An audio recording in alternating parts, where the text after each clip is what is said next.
Hi guys, para sa mga pupunta sa Chunmon na hindi pa alam kung paano, i-guide ko po kayo.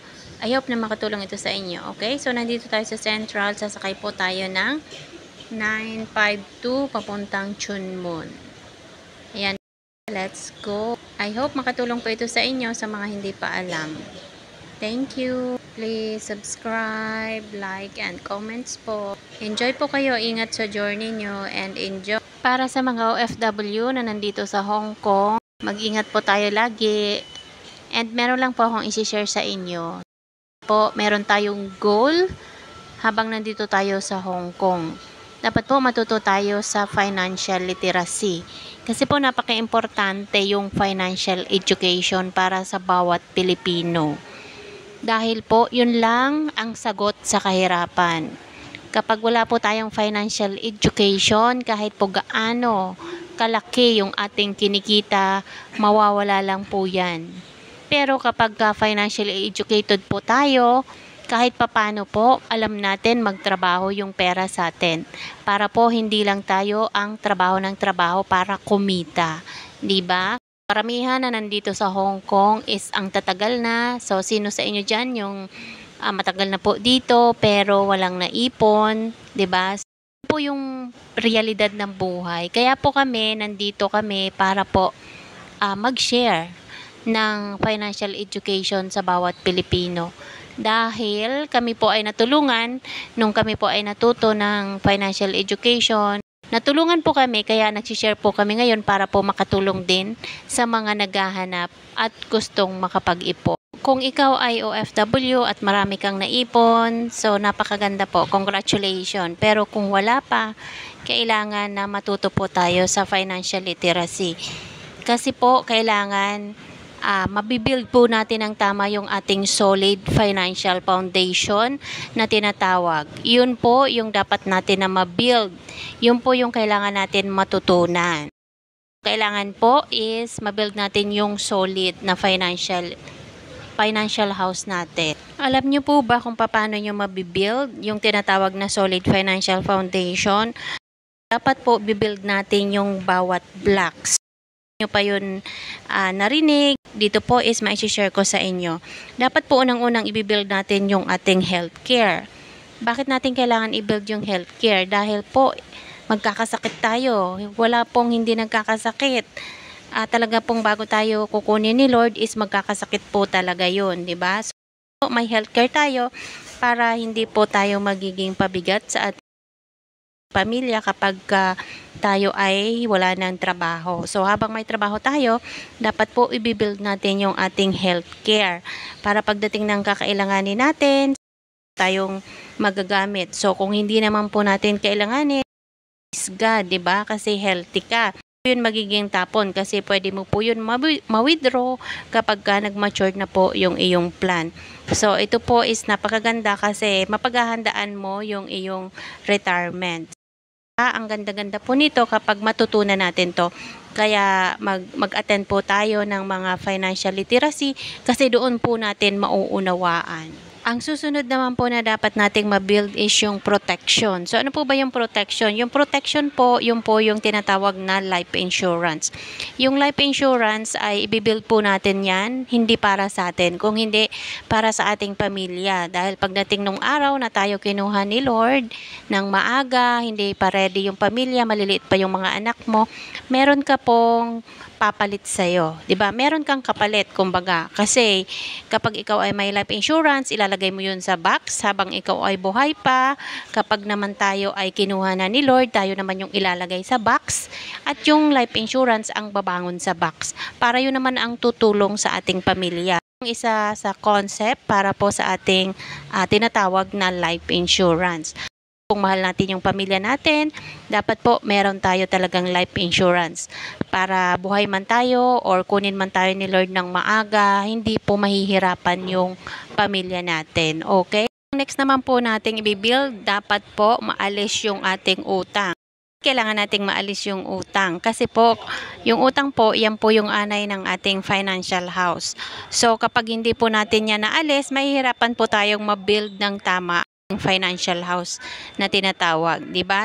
po talaga alisin natin yung utang. Yung bad debt po na tinatawag. Kasi dalawa po yung utang, may isang good debt at saka bad debt. So, yung bad debt po is yung po yung tinatawag na umutang ka lang dahil gusto mong mag-birthday, 'di ba? Gusto mong bumili ng kung ano-ano na mga luho lang. Yung bad debts. Ang good debt naman po, umutang ka para po mayroon kang pangnegosyo, 'di ba? So, kumbaga yung utang mo may bumalik, 'di ba? Dapat po mababayaran niya yung tubo na kailangan mong bayaran doon. Pero kung umutang ka lang para nga sa mga luho lang, hindi po maganda 'yon.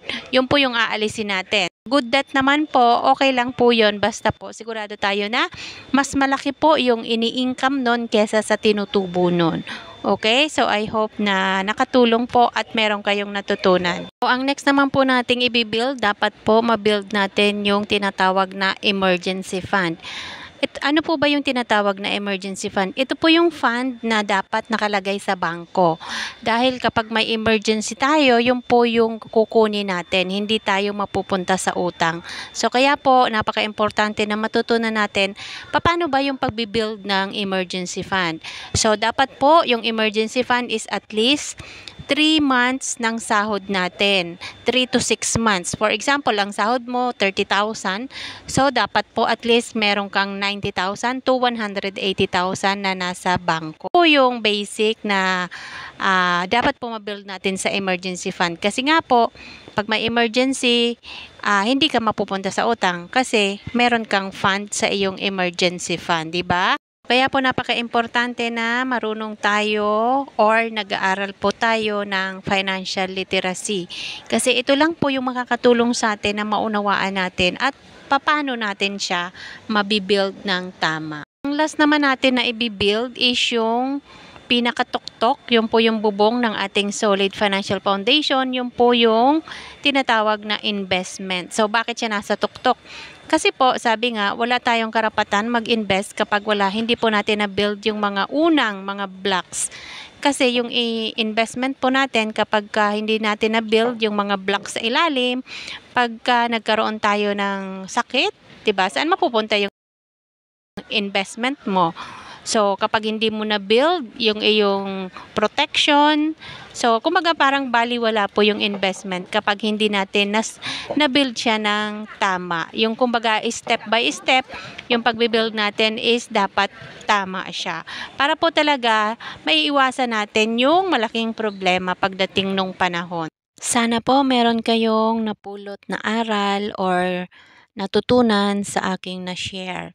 So, kailangan po as OFW, dapat po matuto tayo mag-save para sa ating sarili, para sa ating future. Kasi po, si Lord lang naman talaga yung nakakaalam ng ating kinabukasan, pero hindi po yung dahilan para hindi po tayo mag-prepare. Sabi nga, 'di ba, yung langgam nga, walang isip, pero nagpi-prepare po sila ng pagkain kapag tag-init. Para pagdating ng tag-ulan, safe na po sila. Okay? Meron na silang pagkain. Mas dapat na tayong mga tao ay naghahanda habang kaya pa, habang may trabaho pa. Kasi talaga po sa buhay dadating yung tag-ulan, kagaya ng mga emergency, 'di ba? So, kaya habang ikaw ay malakas pa, kaya pang magtrabaho, kailangan po handaan natin yung ating pagtanda. Bibihira lang naman po yung hindi tumatanda. Karamihan, tumatanda talaga yung tao. Pero kung hindi tayo nag-prepare, sino po yung aasahan natin? Kailangan po ngayon mag-aral tayo para hindi tayo maging pabigat pagdating ng pagtanda natin. Kahit papano, meron po tayong maipon at kapag marunong tayo sa financial literacy, mabibuild natin ng tama yung ating financial house. Napakalaking tulong po yan sa ating pamilya at sa ating bansa. Okay, sana mayroon kayong natutunan. Maraming salamat sa panahon, sa mga nakinig. Kailangan po matuto tayo yung tinatawag na pay yourself at saka yung bayad mo sa sarili mo habang nasa working age ka pa, ay palaguin mo yon. Kailangan po matutunan natin yung pag-i-invest. Huwag lang tayong mag-ipon sa bangko dahil po ang bangko mas mataas pa ang inflation sa rate of return na binibigay sa atin. So, kailangan po matutunan natin yung pag-i-invest sa mga mas matataas na return. At habang yung nagtatrabaho tayo, yung ating bayad sa sarili natin ay pinagtatrabaho natin yon, katuwang natin. Para pagdating ng ating pagtanda, meron na tayong kahit papano na money working for us, 'di ba? Napakaganda. Okay, so ngayon po nakarating na tayo dito sa Gold Coast. Enjoy! Thank you! God bless everyone!